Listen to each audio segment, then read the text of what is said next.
It's time for Supply Chain Now Radio, broadcasting live from the supply chain capital of the country, Atlanta, Georgia. Supply Chain Now Radio spotlights the best in all things supply chain. The people, the technologies, the best practices, and the critical issues of the day. And now, here are your hosts. Hey, good morning. Scott Luton here with you live on Supply Chain Now. Welcome back to the show. On this episode today, we're talking shop with a supply chain technology leader that's helping companies look around the corner and plan much more successfully. As we've been talking, people think WMS or ERP systems can handle supply chain planning. But from what I've learned, they can't, and we're going to talk about why. So stay tuned for what promises to increase your supply chain IQ. One quick programming note before we get started: you can find Supply Chain Now wherever you get your podcast from, including YouTube, Apple Podcasts, Spotify, you name it. We'd love to have you subscribe so you don't miss a thing. Okay, so let's welcome in my esteemed and fearless co-host on today's show, Greg White, serial supply chain tech entrepreneur, trusted advisor, and I got to say it again, the undisputed Northwest Atlanta tennis champion. We're talking about tennis coming in the show. So, Greg, how you doing? I'm doing great. Thank you. Not yet undisputed. Still disputed. Alleged. We could say alleged. Actually, I prefer alleged. I just throw it in to get a reaction. Hey, I get it. We'll know in a week or so. Yes, we will. We will. So we've got a great guest today, and I've enjoyed kind of some of the prep conversations that we do with all of our podcasts. I've learned a ton. I think my IQ is finding a way to kind of increase a little bit here. So let's welcome in our special guest for today's show, Mike Mills, Director of Business Consulting with Blue Ridge. Mike, how you doing? Doing well, Scott. Great to have you here. You come, your ears must have been on fire because we've heard a ton about you and your background and what you're doing. And I'm looking forward over the next hour to learn a lot more and talk shop. So, Mike, before we start talking shop and before we start talking supply chain leadership best practices, certainly supply chain planning best practices, let's get to know Mike Mills. Yeah. So you started a band, REM, and no, I'm kidding. That's of course, right. We were talking before. Alleged. Allegedly started a band. We wlet talking before we kicked off of just how often Mike gets those bad jokes, just like the one I've added to that thousands of thousands. There you go. Tell us, where'd you grow up? Give us an anecdote or two of your upbringing that really, when you think of your formative years. Formative years. There Thank you very much. Yes. What sticks out? Yeah, so I'm an island boy. I was born in some islands called the Turks and Caicos Islands. Not too long ago, someone would ask me where I was from. I'd say the Turks and Caicos, and they'd go, "Huh? Where's that?" Now it's pretty. Now everybody wants to be there. Yeah. So born in the Turks and Caicos, but grew up in Nassau, Bahamas, and ended up going to school in Chattanooga, Tennessee. Okay. Talk about culture shock. Went from the islands to Chattanooga, Tennessee. Went to a small Christian school up in Chattanooga, Tennessee called Tennessee Temple University. Okay. And born to my father is a preacher. You're a PK. I think that's where I get my fire from. Yes. It's been said. And your exceptional orator skills as well. And your ability to convert your prospects. I do. It's all about conversion, right? It feels like it. You don't baptize anybody out in these meetings, do you? After they sign, you baptize them. and my mother is a school teacher, so that's a little bit of background again about myself. So if I can, so your father preacher, your mother school teacher. Mm-hmm. That's part of the fabric of the country.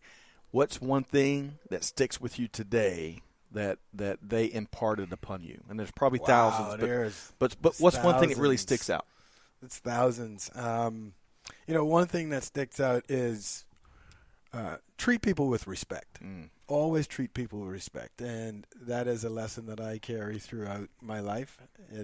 It's truly helped me to be successful and put me where I am today. Yeah. Awesome. Okay. So let's switch gears. Let's talk more about kind of your professional background. So what kind of preceded your current role here at Blue Ridge? Yeah, so I currently hold the role of Director of Business Consulting here at Blue Ridge. Been with Blue Ridge for about, 14 years. Since it became Blue Ridge, I mean, right? You're a founder. Yeah, so 2007. Time flies when you're having fun. Yeah. But prior to that was with E3 Corporation for a number of years, and then moved on to JDA Software after the acquisition of E3 by JDA back in 2000. At both organizations, I was involved as a consultant in the educational side of things, and that role has allowed me to work with thousands of buyers all over the world. And I've been able to see and understand the challenges that these organizations are feeling today. Different industries, different buyers, different countries, and you get a firsthand understanding of the challenges as well as the opportunities, right, that these guys are facing today. Another firsthand view of this was prior to jumping into the software side of things was working with a large furniture organization right out of college, and also working with a sporting goods retailer. So have firsthand knowledge of all of these types of challenges that companies are facing today. Yeah, I mean, you were a practitioner. Yeah. Right? I mean, while you're involved in technology, you're really practitioner first. That's exactly right. And use that expertise to shape and deploy technology. So when I'm talking to buyers and I'm talking to these different organizations, you're not talking to someone that came out of the banking world and somebody taught them how to say this stuff, right? It's firsthand. You've lived it. You've lived it. Yeah. So now that's why I bring. Were you on the planning side at Sports Authority? Were you on the planning side there also? Spent some time on the planning side. So planning you did both sides. That's right. Planning and forecasting and replenishment. Okay. Yeah. Wow. I can only imagine how impactful that is in the conversations, because you've been there and done that rather than coming strictly from technology. Nothing wrong with that, but you have different experiences. That's exactly right. So you can really relate to a lot of the folks you're collaborating and working with. So as I was trying to take notes fast and furiously on the pre-show conversation we were having, one of the things that y'all are talking about is this when it comes to supply chain, retail or real supply chain, I added a T there, real supply chain planning solutions, this notion of a functional approach versus a profit-oriented approach. Tell us what the heck we're all talking about. Yeah, when I think of supply chain planning solutions, I think exactly that, right? There's a functional approach, meaning, completing the process as efficiently with the given time and the tools that are available to you, and also the ability to be able to react to exceptional demand to avoid kind of out of stocks and avoid excess inventory. That's on the functional side. But there's also a profit-oriented approach to supply chain planning as well. And that is having the tools to drive towards those corporate objectives. Yeah. We'll talk more about that as we start to move into this discussion, right? Well, it's good. I think as you think about it from that perspective, functional is a lot about fundamentals and responding. That's right. And the approach you're talking about that you advocate, the profit-oriented approach, it's more about preempting and financially optimizing. That's right. Right? And, in the past, technology was really only able to respond. I mean, anyone out there who's done planning, or if you've got your note-taking device, right? Think min-max. You've probably heard the term min-max, right? You've probably heard the term safety stock. You've got to consider things that can impact your ability to keep goods in stock. And a functional approach is really just very basic and most often responsive to that. So keeping basic, let's establish some fundamentals for our listeners that may not have the wealth of experience you'll have here around this table. Min-max and safety stock. So, Go ahead. No, you go ahead. Yeah. The whole point of safety stock is just-in-case inventory, right? We hear a lot about just-in-time inventory and all these things.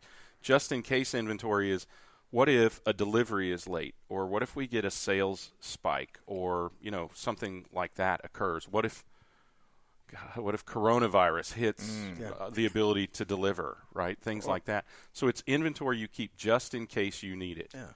That's safety stock. Yeah. And then the min-max is really, it's really this fundamental. It's a number you very often put on paper or in a spreadsheet that says, when I get to this amount, the min, buy up to this amount, the max. So it could be 1 and 3. When I get to 1, buy till I get to 3. And there are many, many companies out there whose process of managing their inventory is that basic. And there's no real science that goes into that min-max concept. A lot of gut feel there. A lot of gut feel. And as far as the safety stock is concerned, a lot of the companies that we're working with today, they kind of use this linear approach to safety stock, right?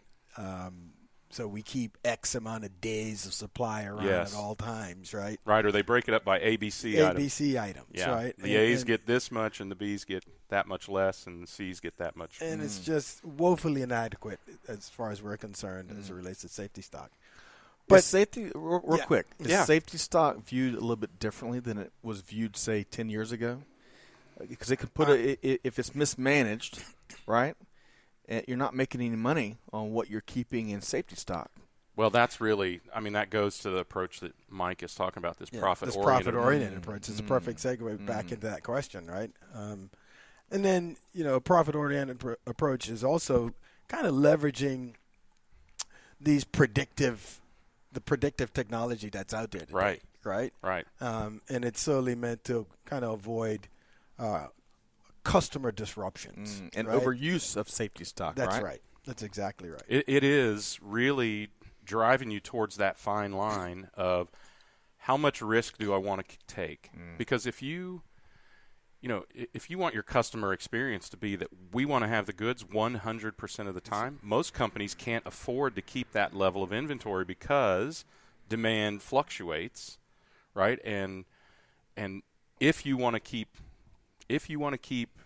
in stock 100% of the time, if you've ever sold 100 units in a day, you have to keep 100 units of safety stock. Well, the coronavirus is a touchy situation. We've got to keep in mind the families and so many folks have been disrupted. However, just taking a business example out of that, I've read at least about some of the stores that did not have enough masks on hand for this huge spike. Yeah, that's going to be every store. Right. In a catastrophic situation like that, it's literally impossible to predict something like coronavirus. Right. Because, first of all, the spread of coronavirus is not as big as the perceived impact of coronavirus. And people, for instance, are buying masks for the wrong reason.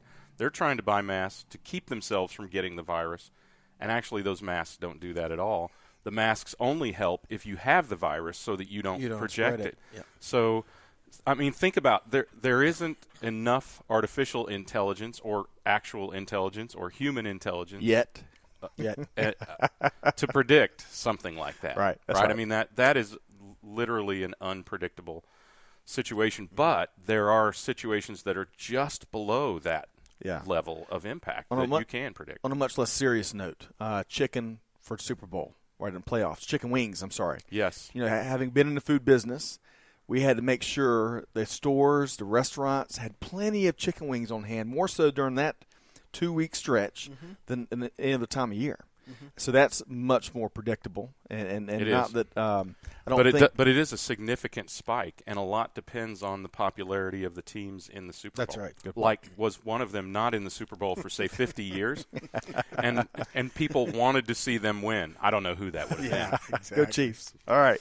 So getting back to the discussion at hand, Greg, I know y'all are also talking about why WMS or ERP doesn't work, right? Well.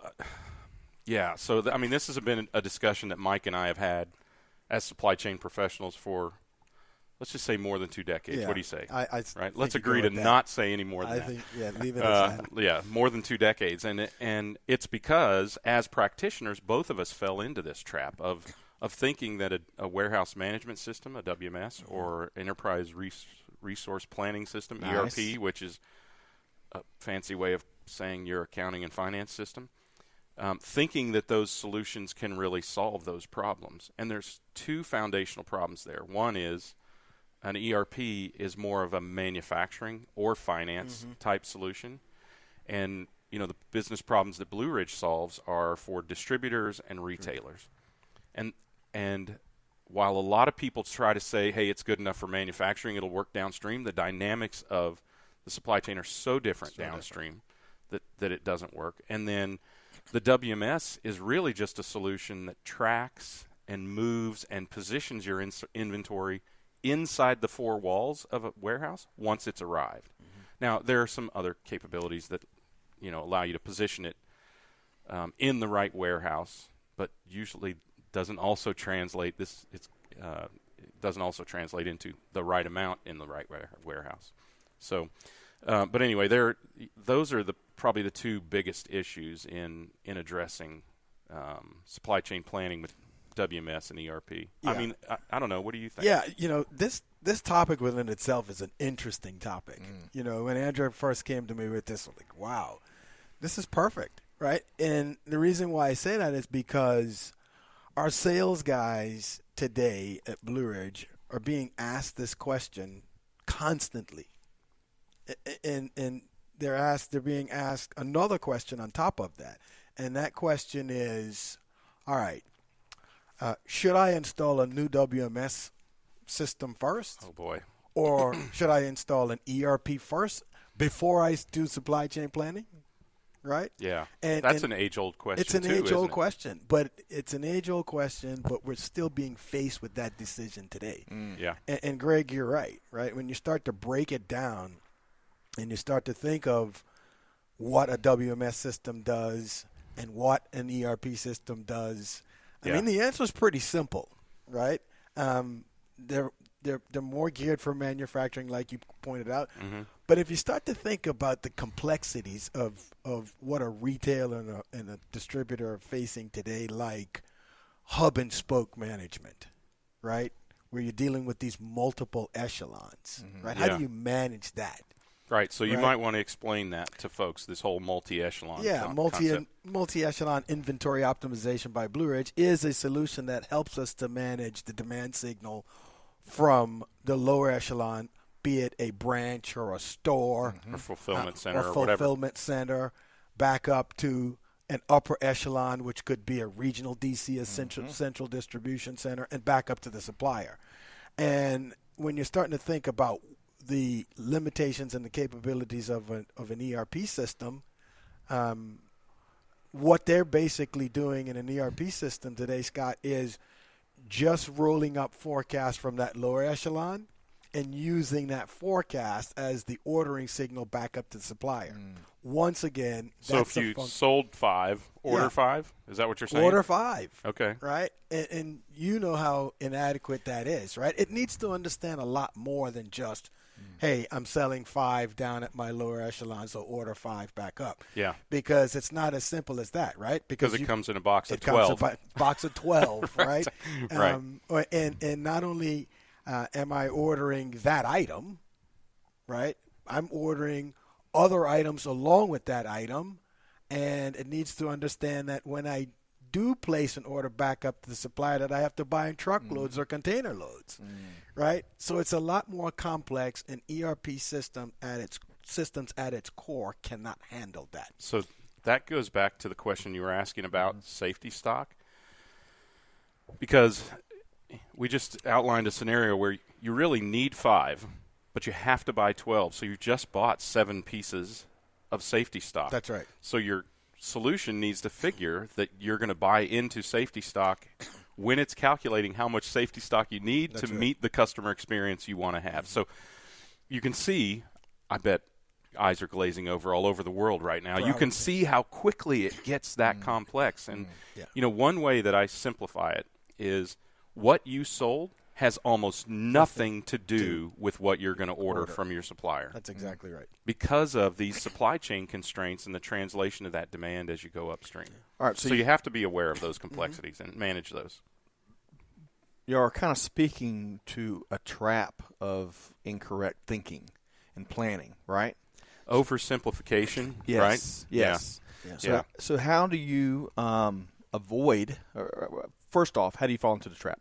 Why does that trap exist?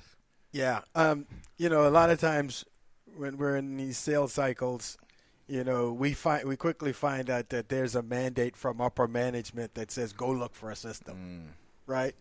And the lack of proper vetting isn't there, right? They don't properly vet the solution to find out a couple of things: the capabilities and the limitations. And does it really fit their business, right? I think a lot of people struggle to understand those relatively basic complexities that we've just discussed. Yeah. It's so easy to say ERP is where you need to go, and that mandate from on high comes down, and people go, okay, ERP. Let's go look for one. Especially in this environment where executives and the folks on high, they're looking to invest in the latest technology platforms that can present to be the magic wand to the business. I mean, there's a reason why these technology firms are growing left and right. Well, there's only one word I would extract from that, and that's latest. They are not looking to invest in the latest. They're looking to invest in the simplest. What you see so often is, I want one solution that does everything. And what you've got with ERP is it's a mile wide and it's an inch deep.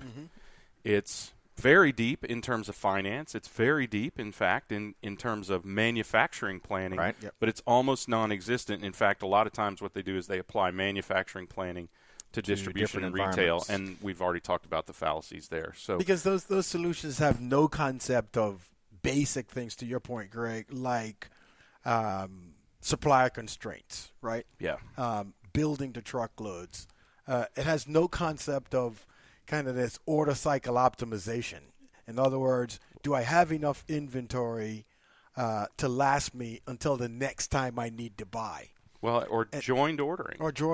Right? Because a lot of times in manufacturing, if you need this one part to conduct production, even though you buy 5 or 10 parts from a supplier, you buy that one part because you're building to a production schedule as a manufacturer, not responding to demand.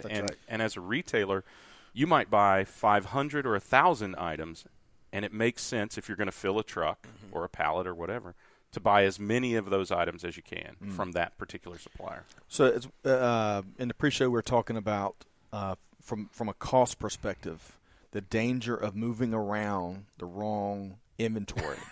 Right? Whether it's the wrong product or the wrong amount. Y'all talk about that, and also because Greg, I know in your background, I know both of y'all have practitioners. You are in merchandising and in supply chain. Right, so y'all can both probably speak to this firsthand. But tell us more. Why do you?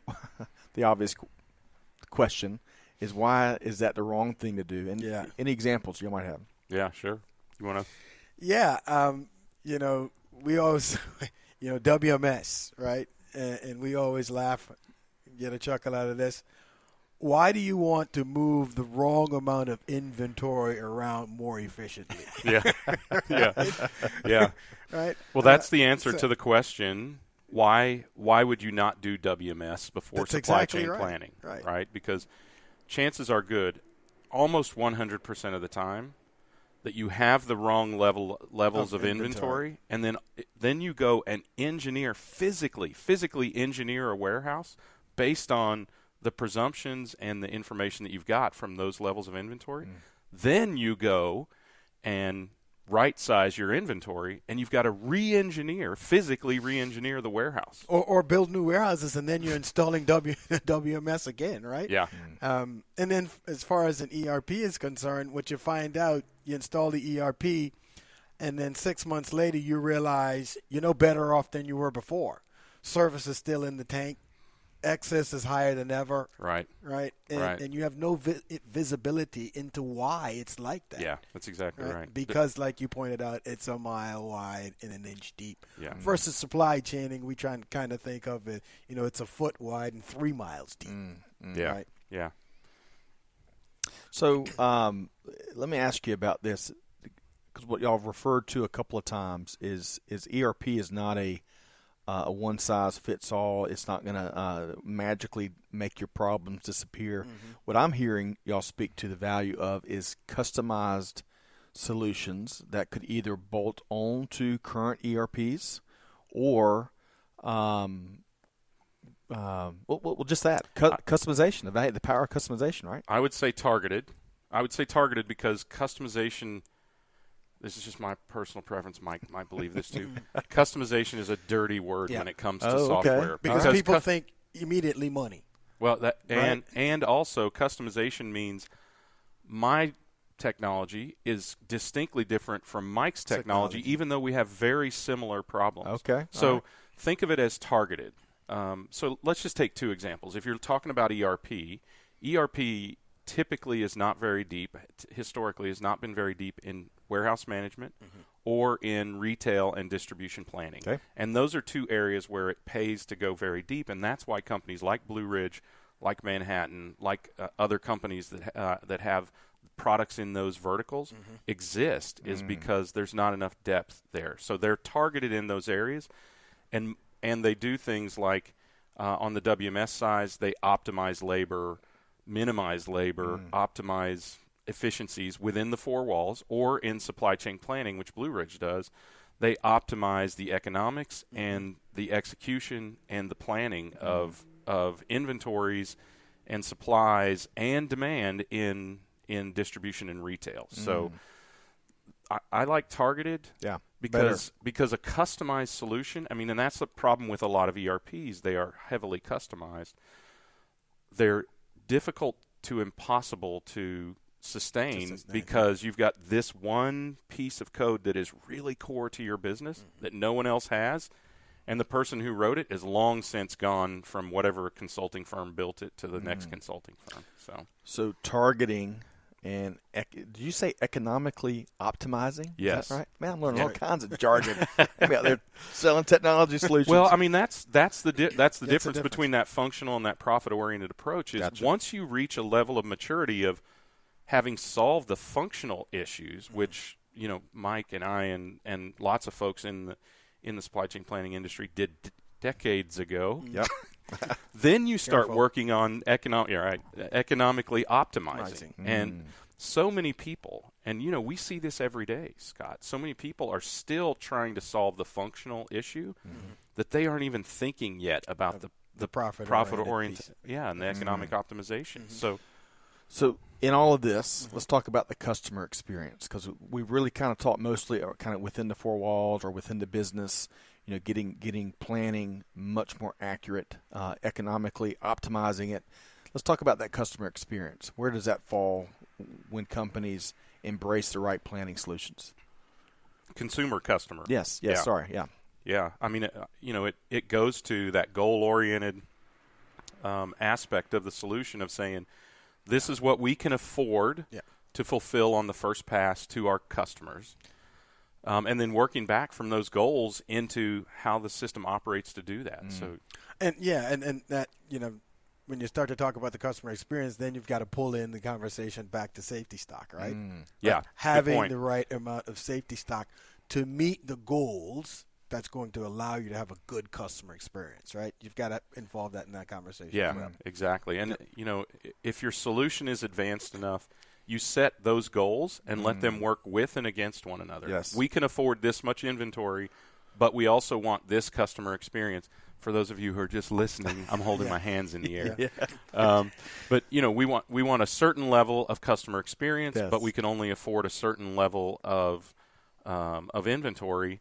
And then you let the solution, again, this is where that economic and profit optimization comes in. You let the solution solve for that. And it then works backwards in how to what you can afford, how you build, and then how you execute that plan as well, because that's an important part of it as well. It's huge. But you need tools that kind of supports that whole customer experience, right? You need tools to be able to set the level of customer experience that you desire. Yes. But then on the other hand, you want to be able to understand, can you afford that level? Right? So you need a tool that says, here's the customer experience goals that I desire. Here's what it's going to cost me. And then I'd like to know something else. I'd like to understand if I have the inventory more available to meet those goals. Yes. What's the additional sales that I tend to pick up? Oh, yeah. Right? That's a good point. You need and is it worth it? And is it worth it? Yeah. Right. So I think this is the first out of almost 300 episodes that we're going to reference Edgar Allan Poe, right? Telltale Heart. Remember that in grade school? Yeah. So you know what? No. What you don't you don't remember? So I remember, blur, it's right? where I remember the Raven. It's where the murderer. This might take you back. The murderer has killed, I think, his significant other, and has buried her under the planks of his flooring, and the heart is still beating, and the whole thing is about how the heart drives this guy crazy, or anyway. So Edgar Allan Poe works his way into supply chain now. Who would have thought? Wow, only you could do that. That is really impressive. Man. Well, this is why it's relevant. You know, we like having our guests put on the anti-consultant hat, right? There's we already referenced it. There's technology. It is the technology golden era right now for platforms, for you name it, bolt-ons. You know, there's so much money going into this space. So many companies looking to better compete in the e-commerce era. So what are the telltale signs? Mike, I'm going to have you put your anti-consultant hat on, but to help a lot of our listeners that may be looking to invest, what are the telltale signs that a solution that you're looking at is not right for the business? Yeah, good question, Scott. Yeah, that is a good one. Yeah, and in my experience, what I've seen is most make the mistake of selecting a solution that is, to what we've been talking about, more manufacturing oriented, right? And going with a solution provider that through acquisition has acquired different software companies, have cobbled some solution together. And it truly, when you start to peel back the onion, it doesn't really fit their business, right? So if you are a retailer or a distributor of finished goods, right, you need a solution that's heavy in demand planning, demand forecasting, supply planning, right? And as far as, you know, on this topic of forecasting, you really need a solution that is able to accurately forecast the customer, right? Forecast the customer. What do you mean by that? Here's what I mean. Being able to segment demand, what's real from what's not, what's causal demand that came from some type of demand-shaping activity. A promotion. Or something promotion like that. or an event. Yeah. And separate that from the stochastic forecast. Right? What? Oh, what was that? You got it. Stochastic. I love that word. That's one of my favorites. What does that mean? Or the sludge, right? Okay. Yeah, that's the statistical forecast, that's, right? That's demand you really can't predict. You can't predict. Because there's not enough data around it. That's exactly right. And you just kind of throw it in this bucket and go, say, average it. That's it. Stochastic forecast. Yeah. Okay. Right. Stochastic essentially means random. Okay. Yeah. Nice. But you need a But solution. it sounds much cooler than random, doesn't it? Yeah. Sounds smarter than what I really am. I'm stochastically referencing authors from There you go. American Yeah, literature. there you go. Okay. Exactly. That's right. You'll never have to use the word random again. Random. But yeah, you need a solution that gives that, you know, that ability, and you need a forecasting system that has the ability to analyze each customer transaction. There's solutions out there like Blue Ridge that does that. It has the ability That's to do heavy. that. It's huge because if you think about all of the goodness that you can pull from each customer transaction, Yeah. then you start to not only understand how much, Yep. but why, when, are other items bought with certain items, right? What influences that purchase? I mean, we think influences so the much about purchase? we use that term, influencer, Yeah. in so many ways today. I mean, you could see where the weather or coronavirus has clearly influenced. That's a really good point because there's really no history of people buying the amount of masks. So stochastic, averaging demand doesn't work. That's right. But the ability to identify an event and identify the kind of impact that it has and then use that for future reference, that's the causal That's aspect. the causal of forecasting. aspect. And then the lost sales aspect, right? A good forecasting system that's worth its salt needs to understand what I would have sold if I had the product and include that in the forecast as well. I was talking to a company that does something very similar to what Blue Ridge does, and they hadn't thought of that. Yeah. They hadn't. I mean, they use AI and everything, but they had not thought of, you know how often you have this discussion where it's kind of a self-fulfilling prophecy. Yeah. Retailer orders 100, the manufacturer supplies 70, then and their forecast goes down. Yeah. And then they are only able to supply 70, right? So that is a really important aspect of it, of what would I have sold, or what would customers have bought if the product, if we'd had it. Exactly right. Right? Because to your point, Greg, you need a system that isn't going to ratchet your forecast down when you go out of stock. Right? It protects you. It stabilizes the forecast, right? So when you're starting to think of solutions that meet your business, it's got to have those core things like we just mentioned. So can I go back to that customer transaction thing? So I think what's interesting about that is that an ERP, because it's manufacturing oriented, isn't really tuned into that at all, because the manufacturers don't get the customer transaction data unless they're doing D2C, when in that case they're really a retailer at that point. But so that is a really unique segment of demand for distributors and retailers, and that is super powerful, because I think about the creepy ways that we can be tracked as consumers these days. A retailer can know where you came from, literally your IP, sometimes your address, what you passed on your way there, even if wearables, even if it was virtual, what ads you passed, what search terms you used, what was on the page when you bought that could have influenced all of that. Yeah. Those can become really strong indicators of what makes a person buy, right? Yeah. Justin Bieber tweeted about it, so 12-year-old girls want to buy Patron. Right. All right. So let's as we start to wrap up today's interview with Mike Mills of Blue Ridge, one of the ways we love to finish these conversations is to kind of go broader, right? Think about the wide world of supply chain, or really the global business era that we live in. What are some of the developments or trends or topics that are really on your radar more than others in the global business world right now? Yeah, in all my ventures around these different companies, you just got back in town yesterday, didn't you? Yeah, I was up in Toronto for a couple of days. Yeah, I don't know. It's nice. He's from the Bahamas, man. He thinks it's cold here. I get cold when the fan blows. But this whole topic of sales and operations planning, right? More and more we're seeing there's a need for a tool that helps them to manage that process. A lot of S&OP. Yep. And S&OP, a lot of it has been done through kind of water cooler conversations, or was working with a company late last week, and this company has built a massive spreadsheet with tons of formulas to help to manage this whole process, right? And I always, sitting there listening and watching him gloat, over his work, and I'm thinking, he wrote the formulas, he's maintaining the spreadsheet. He better not win the lottery. Good and point. Leave, right? Right. Because no one else knows how that. to use this thing. Exactly. Yeah. It's not systematized. Right. You're speaking kind of it's informal S&OP. Exactly. You got two folks at the water cooler. They happen to be in two different functional silos, and they happen to talk about what's going on in their respective business environments.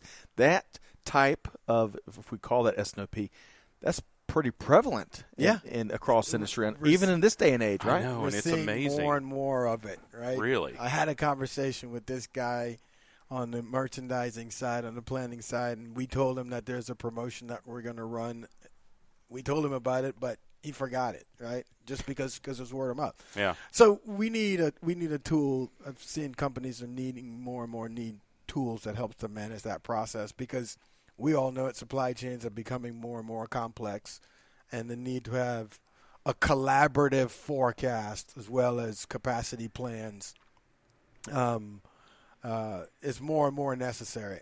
But not only that, right? You need to be able to have a tool that can help you collaborate on the forecast, but then kind of match that up against the annual operating plan of the business as well, right? Are we trending? As much as we know about the forecast, is it trending towards the company's overall goals and objectives? Yeah. So there's a need for that. And then the other thing that I was reading the other day, was the whole Amazon effect, right? Amazon is now starting to private label items, and it's just causing chaos. So imagine this. You've got a retailer and your distributor, and you sell products on Amazon, and now Amazon is actually offering the same types of products back to your customers. On their label. On their label. Yeah. Right? And they have all the data to help them to understand what your customers need. Yeah. Right? And it's wreaking havoc on the bottom lines of these organizations. Politicians are now starting to take notice and become involved in this. But that's one of the things that I've seen that I think is kind of scary. And brands are flooding away from Amazon because of that. I mean, we talk a lot about this, the rise of this. I won't get into detail here, but we talk a lot about the rise of this anyone but Amazon class of products. ABA, right? To combat FBA, right? Yeah. Fulfilled by Amazon. Because companies don't feel safe on Amazon anymore. And there's a potential for this to be a race to the bottom where Amazon is just a private label marketplace, right? I mean, I think they're big enough they'll see that and catch it, but they're headed that way. And interesting that you mention manual or spreadsheet planning and then Amazon, because this is not a luxury anymore. If you don't have a sustainable and a scalable solution, if you're using spreadsheets, you are going to get crushed. That's exactly right. To quote the great philosopher, Big Tom Callahan from Tommy Boy, you're either growing. Great Chris Farley movie. Yeah. You're either growing or you're dying. There ain't no third direction. There's no standing still. Yeah. Right? Yeah. You're either moving forward or you're moving backwards. Yeah, and Amazon is coming for everyone. And now it's not just Amazon. Shopify and Alibaba and other companies are gearing up to enable this kind of commerce as well. And you can't afford to be proud of your spreadsheet while you sit in your dark corner and figure out how can I add 50 cells to this thing so no one else can do it. That's exactly right. You have to enable with people and processes and technology. You're absolutely right. People want their stuff when they want it, right? Yeah. Nobody's willing to wait anymore. And you can't afford to forget. I can't. That's a scary scenario. That was a stark realization right there. Yeah. You can't afford to forget. Right? So one more fact. This one was. We can talk about this all day. I feed off this stuff. I love it. I love this stuff. But I was at a supply chain conference late last year, and I heard this stat, this fact. It's predicted that in 2020. There's going to be a shortfall of truck drivers upwards of 160,000 this year. This year alone. Yeah. Right? Well, last year didn't help with a bunch of trucking companies going out of business, right? So imagine what that's going to do to the supply chain. Yeah. Right? So kind of giving a Blue Ridge plug here, right? You need a system like Blue Ridge that can predict those lead times and forecast those lead times, along with forecasting or calculating rather the variability of those lead times. Yeah. Back to this whole safety stock. How reliable is your vendor going to be? How reliable is the vendor going to be? You don't want to miss a window of opportunity. No. So I need the safety stock to be able to manage my lead times and have the product there to protect the customer experience. So that was an interesting fact that I heard. 160,000 truck drivers. And they went on to say that, truck drivers are starting to get paid more than pilots. Which there's also a shortage of. The pilots are exactly, and that impacts supply chain just as much. It does. It sure does. Well, 160,000. Wow. Well, as we always talk about, and the automation, where there's money, there's a way. Yep. And as valuable, we were talking on a show way back during Truck Drivers Appreciation Week. Remember? Yeah. We talked about how truck drivers are now technologists, right? They're problem solvers, and while there are certain elements, and they're going on right now as we speak, right? Line hauls where automation, there might be someone in the cab, but you have machines driving trucks. All the other nuances and all of the problems that these truck drivers or these technologists are solving, we can't replace that yet at all. Right. So we'll see where that goes from here. But all right, so let's make sure that folks know how to connect with you, Mike, and learn more about Blue Ridge, because y'all have got some really neat. I know you got Blueprint coming up, big annual conference. Right. You got thought leaders, supply chain practitioners, super users. Lots of good information is exchanged each year at Blueprint. But how can folks connect with you and learn more about Blue Ridge? Yeah, through LinkedIn. It's probably the best way. But if you want to learn about Blue Ridge, www.blueridgeglobal.com is our website. Lots of good information on that website. I encourage folks to kind of take a look at it. Sure, y'all put out a lot of research and data and thought leadership pretty regularly. We certainly do. Yeah. I follow you on Twitter, Blue Ridge. All right, so Greg, let's see here. What a great I want to bolt on like one more hour to Mike. Clearly beyond having been there and done it, but all the stops he makes and what he observes, this is compelling, I think. Well, he sees what's happening out there in real life. I mean, it's a little bit stunning, this description you gave of this huge spreadsheet, even though we just talked about how people's understanding is much more simple than we think it is. Mm-hmm. It's still a little bit stunning when you hear stories like that, people forgetting about a promotion and these giant spreadsheets. And these are companies that are, trying to compete in, the day of digital transformation, right? Look, it's an imperative.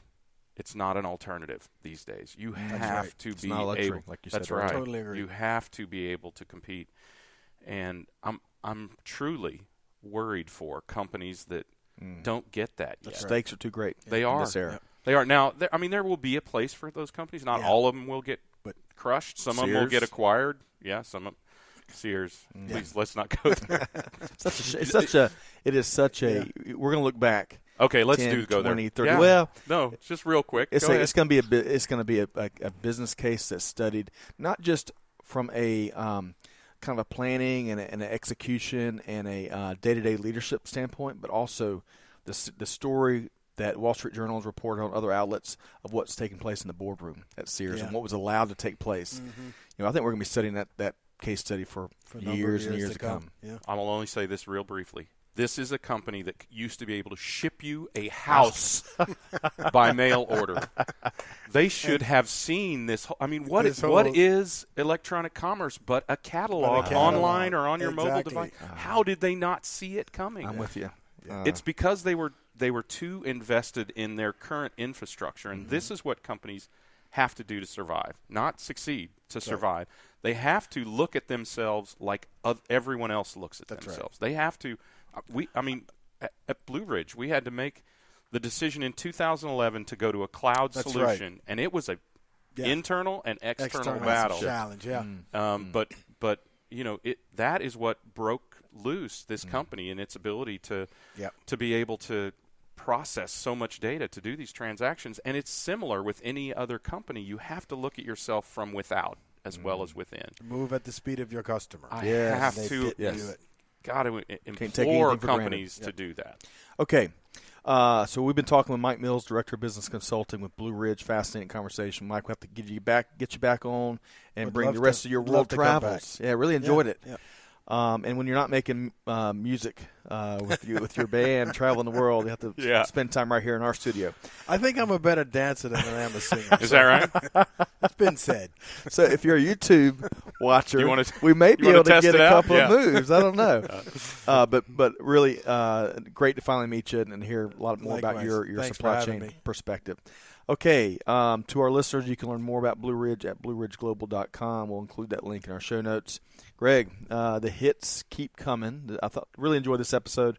Really enjoyed. We had a couple episodes yesterday that we're looking forward to releasing as well. One in particular on mentoring best practices, which really is a universal.